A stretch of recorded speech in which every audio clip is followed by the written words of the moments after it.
Hey everyone, welcome back to the channel, where we bring you the real stories behind the biggest names in tennis. And today, we're diving into a huge one. Novak Djokovic, yes, the legend. The 24-time Grand Slam champ is making headlines again. But this time, it's not just about chasing titles. It's about something much bigger. Could we be witnessing the final stretch of Djokovic's career? So, it's been nearly 2 years since Novak Djokovic last lifted a Grand Slam trophy. That's wild to even say out loud, right? The guy who used to be a sure bet in every slam is suddenly falling short, and not even making it past the semifinals in his last 3 majors, now 38 years old. Djokovic himself admitted recently that playing best-of-5 sets is getting harder. In his own words, the longer the tournament goes, the worse the condition gets. That's not something you expect from a guy who used to outlast everyone in those brutal 5-set wars. At Indian Wells 2025, Novak opened up even more, saying things have changed over the past couple of years. And after his semifinal loss at the French Open to Jannik Sinner, he even hinted it might have been his last time playing at Roland Garros.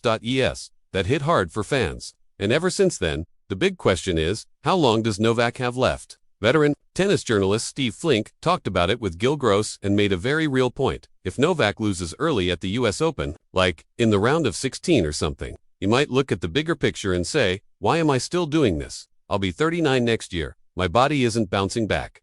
And here's where things get even more concerning. At the French Open, Djokovic took a nasty slip in his quarterfinal match. He pushed through at Wimbledon, but honestly, he didn't look like his usual self. And now, he's officially withdrawn from the 2025 Canadian Open.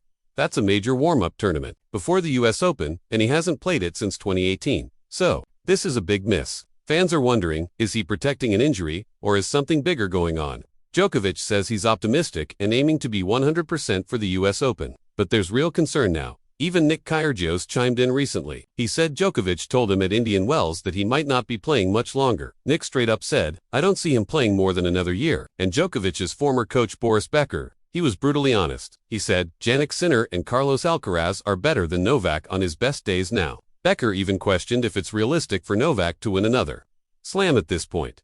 That's coming from the guy who coached him to multiple majors. But here's the flip side. Novak is still Novak. The man has spent 900 weeks in the ATP top 10. That's insane longevity. That if there's anyone who can silence the doubters and pull off something magical in New York, it's him. But now, with his body showing signs of wear, the competition getting younger and faster, and even his own words suggesting uncertainty. Is this Novak Djokovic's final stand at the US Open? Let us know in the comments. Do you think Novak will win his 25th slam in New York? If you love tennis breakdowns, player updates, and behind-the-scenes insights, make sure you smash that like button, subscribe, and turn on notifications so you don't miss what could be Djokovic's most emotional campaign yet. Thanks for watching, and we'll see you in the next one.